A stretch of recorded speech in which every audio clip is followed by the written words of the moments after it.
Ukrainian military intelligence had been warning for weeks before the attack that Russia was launching its Starlink replacement faster than planned. What no one expected was that Ukraine's response to this haste would come from a completely different direction, striking not the satellites in space, but the factory that puts them there. This choice was not accidental, and understanding the reason behind it completely changes how one should interpret what happened in August.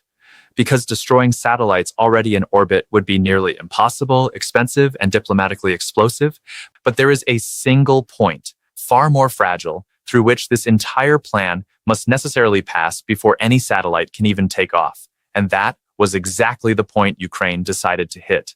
To understand why this matters so much, one must go back a few months, to the moment when Russia abruptly lost something it had come to rely on for years: unauthorized access to Starlink. For a good part of the war, Russian units on the front lines used irregular terminals of Elon Musk's satellite internet system, connected through parallel schemes that circumvented the official blockade imposed on Russia. In February of 2026, the Ukrainian Security Service, in coordination with the Ministry of Defense and SpaceX, managed to locate and disable these clandestine terminals. The result, according to Major General Vadim Skibitsky, deputy head of Ukraine's defense intelligence, was immediate. Russian troops began operating within what analysts described as an information bubble, isolated from real-time data, with degraded command and control precisely in the frontline sectors, where decision-making speed often decides battles. It was in this context that Russia accelerated a project that had been under development for years, but which had until then advanced slowly, almost as a behind-the-scenes experiment. Rassvet, created by the private company Bureau 1440, founded in 2020, originally under the name Megaphone 1440, linked to the Russian telecommunications operator Megaphone. The central idea of the project has always been simple to state and extremely difficult to execute: to build a constellation of satellites in low orbit that would function along the same lines as Starlink, guaranteeing Russia autonomous communication, command, and drone control, without depending on any decision made in Washington, California, or any American corporate boardroom. To understand why a single attack on a single factory can threaten an entire program, think of a bakery that decides to supply an entire city, but depends on a single industrial oven built to order, with no spare parts available anywhere else in the country. As long as that oven works, production grows. The moment it stops, even for just a few weeks, there is no other oven to take on the demand, and the backlog of bread grows every day. It was roughly this logic that Russia built, without realizing it, around its satellite program. The first 3 test satellites of Rassvet were launched from the Vostochny Cosmodrome in 2023, still as prototypes that served only to validate data transmission and orbital behavior. 3 more went up in May of 2024 from Plesetsk, already testing laser communication between satellites and compatibility with 5th-generation non-terrestrial networks. But the real leap only happened on March 23, 2026, when a Soyuz 2.1B rocket took off from Plesetsk, carrying 16 operational satellites, the first true batch of the constellation. A second group, also of 16 units, was launched in July, raising the total in orbit to about 32 satellites, with estimates from Ukrainian sources reaching 40 when counting additional test units still active. This number, by itself, already says something important, but it only makes sense when compared to the project's real goal. Russia intends to have 292 Rassvet satellites in orbit by the end of 2027, and then expand that total to 924 by 2035, according to Skibitsky himself in an interview with the Ukrainian outlet RBC Ukraine. With the current number of satellites, the system can already offer, according to satellite communications expert Volodymyr Stepanets, speaking to the specialized outlet Militarny, 2 daily connection windows over Ukrainian territory, each lasting just over 1 hour. It is a real advance, but it is still far from anything resembling continuous coverage.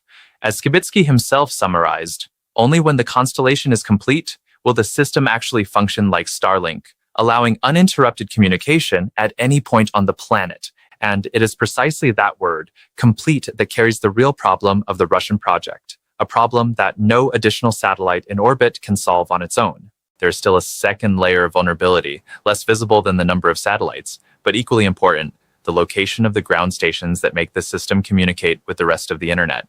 The stations that support the Starlink used by Ukraine are, for the most part, protected within the territory of NATO countries, such as Poland, out of range of any conventional Russian missile.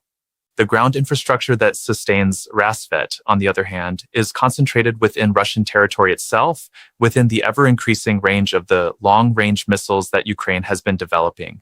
Bureau 1440 is trying to reduce this exposure by testing direct laser communication between satellites, a technology that would, in theory, eliminate much of the traditional ground station network. The problem is that this is still a solution in the testing phase without proven operation at real scale, which means that for now, the Russian system remains dependent on the same vulnerable ground infrastructure it was trying to avoid. Before getting there, it is worth noting the scale of what is at stake, because this is not merely a matter of tactical convenience. Robert Brovdy, known as Magyar, commander of Ukraine's unmanned systems forces, described Rassvet in an interview with the Associated Press as a risk to the entire planet, precisely because a complete constellation would give an authoritarian government command and control capability for military operations anywhere in the world without depending on Western decisions about access. This is not a statement about national character. It is a reading of what the system's technical architecture would allow it to do once complete. The story changes direction precisely at this point. What holds Rassvet back is not a lack of money. The project has already mobilized resources estimated at around $5 billion, nor is it a lack of sufficiently mature technology to function. What holds Rassvet back is a manufacturing bottleneck, dry and measurable, that existed long before any Ukrainian missile was ever launched against it. Each Soyuz 2.1B rocket can carry up to 16 satellites per launch. To meet the goal of 292 satellites by the end of 2027, Russia would need to carry out at least 18 launches of this specific rocket. However, according to the specialized outlet Defense Express, the production of Soyuz 2.1B rockets sustains, in practice, between 6 and 8 launches per year, a pace that does not even reach half of what is needed. And these rockets can only take off from 3 places in the world: the Plesetsk and Vostochny cosmodromes within Russian territory, and the Baikonur cosmodrome, which is in Kazakhstan and is only leased by Russia, subject to diplomatic agreements that Moscow does not control alone. And even these 3 points are not interchangeable, as if they were shelves in the same warehouse. Plesetsk, in the far north of Russia, is the only one of the 3 positioned at a latitude that favors near-polar orbits, exactly the type of orbit that Rassvet needs to cover the entire planet in a balanced way. Vostochny, further east, solves part of the problem, but still depends on the same rocket production line. And Baikonur, despite being operational, carries the extra weight of being foreign territory, subject to decisions that are not exclusively Moscow's. There is no 4th cosmodrome waiting to come online. There is no second production line ready to take over if the first fails. There is a single chain with a single concentrated manufacturing point and a goal that mathematically was already nearly impossible to meet within the announced time frame, even without any external interference. This completely changes the meaning of what happened afterward. Because when one thinks of an attack that compromises an entire space program, the image that comes to mind is usually that of satellites exploding in orbit, an entire fleet destroyed at once. That is not what happened, and it did not need to be.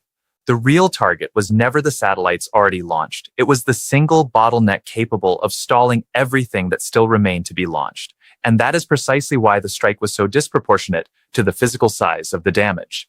It did not destroy a fraction of the program. It hit the only door through which the rest of the entire program had to pass. In the early morning of August 15, 2026, Flamingo cruise missiles, developed internally by Ukraine itself, struck an industrial area in the Russian city of Samara, nearly 560 miles from the Ukrainian border. The regional governor, Vyacheslav Fedorishchev, confirmed that an industrial facility was hit during the night.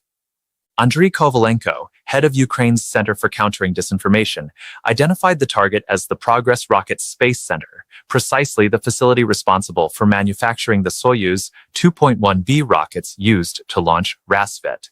Ukrainian President Volodymyr Zelensky publicly confirmed the attack, stating that the armed forces used domestically produced Flamingo missiles against the complex and classified the result as a good achievement. In the same package of strikes, a Russian airbase was also hit. Satellite images obtained later by the American space intelligence company Vantor and released by the outlet Business Insider showed visible damage to the structure of the complex in Samara, including a hole in the roof of one of the main buildings and damage to the exterior of the construction. Neither these images, however, nor the governor's statement confirm with total precision exactly which portion of production was compromised and for how long. What is known, according to the space security specialist outlet that analyzed the episode, is that moving a mission from one cosmodrome to another only solves the launch site. It does not replace a rocket that was never manufactured. In the coming months, the most important indicator to watch is not the number of satellites destroyed, because none were. It is whether the interval between Soyuz launches begins to widen without explanation, tied to a specific launch, a sign that production has indeed slowed. Meanwhile, the dispute over Starlink itself continued on another front, more discreet. 10 days before the attack on Samara, the Security Service of Ukraine, the SBU, announced the dismantling of 2 schemes that registered Starlink terminals within Ukrainian territory and then illegally transferred them to Russian forces, circumventing the original blockade. The episode shows that the war over satellite communication access is not limited to rockets and factories. It is also fought quietly in equipment registration and administrative loopholes that both sides try to exploit or close, depending on which side of the blockade they are on. It is worth placing this attack within a broader framework because it did not happen in isolation.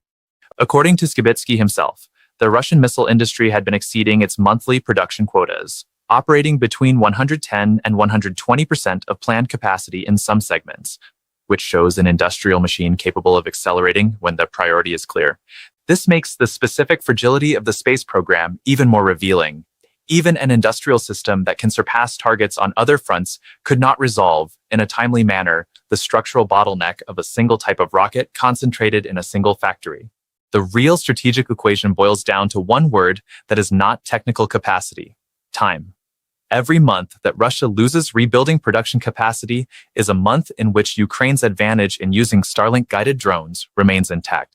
Skibitsky had already said publicly that discussions on how to neutralize Rassvet were underway even before the attack on Samara, which suggests that the strike against the factory was not an improvised response, but part of a calculated strategy, aiming precisely at the weakest link in the chain. Meanwhile, on the Ukrainian side, the advantage built on Starlink connectivity remains the centerpiece of almost every recent successful operation on the front, which explains why any temporary ceasefire tends to disproportionately benefit Moscow, giving exactly the time that Russian industry needs to reorganize its rocket production without external pressure.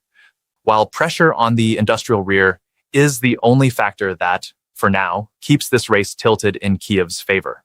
This logic of dependency, however, is not exclusive to Russia, and it is worth looking at the other side of the board to understand the real scale of the risk at play. Ukraine itself depends almost entirely on Starlink for frontline communication, drone operations, and command and control, a dependency that became painfully evident during a brief pause in American military cooperation, when analysts in Kyiv began openly discussing European alternatives for satellite connectivity. The conclusion that many of these analysts reached is not reassuring. Even combining efforts, European satellite internet companies would hardly be able to cover alone the void that a possible Starlink shutdown would leave, and there is a real risk that if some ally needs a quick alternative, it will be China, not Europe, that first has the industrial capacity to offer a solution at scale. This makes the broader picture quite clear. Both Russia and Ukraine are, each in their own way, trapped by the same strategic lesson that depending on a single infrastructure controlled by third parties is a permanent vulnerability, activatable at any moment by an external political decision. The difference for now is that only one of the two sides had its independence effort hit precisely at the point where it was most fragile before it even matured. In the end, the attack on Samara did not neutralize any satellite already in orbit, and it probably did not by itself prevent Russia from someday reaching its goal of hundreds of satellites. What it did was more subtle and at the same time, more decisive. It publicly exposed that the entire timeline of the Russian plan had always depended on a single factory, without redundancy, without a functional plan B, without margin to absorb a single well-placed blow. Ukrainian intelligence already knew, before the attack, that Russia was racing against its own clock to launch its Starlink replacement. What no one knew until August 15th was that the answer to that race would not come from more Ukrainian satellites in the sky. It would come from a single missile aimed precisely at the ground.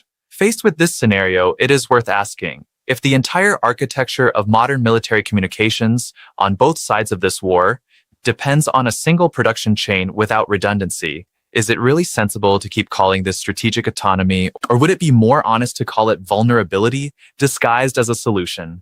And since we are talking about strategic decisions made far from the battlefield, let me leave a curiosity down here. Are you watching this from the United Kingdom, the United States, or Spain? If this type of analysis helped you understand a piece of the board that almost no one explains properly, this is the time to hit like and subscribe to the channel to keep following closely each new chapter of this space race that is being decided in practice inside a single rocket factory.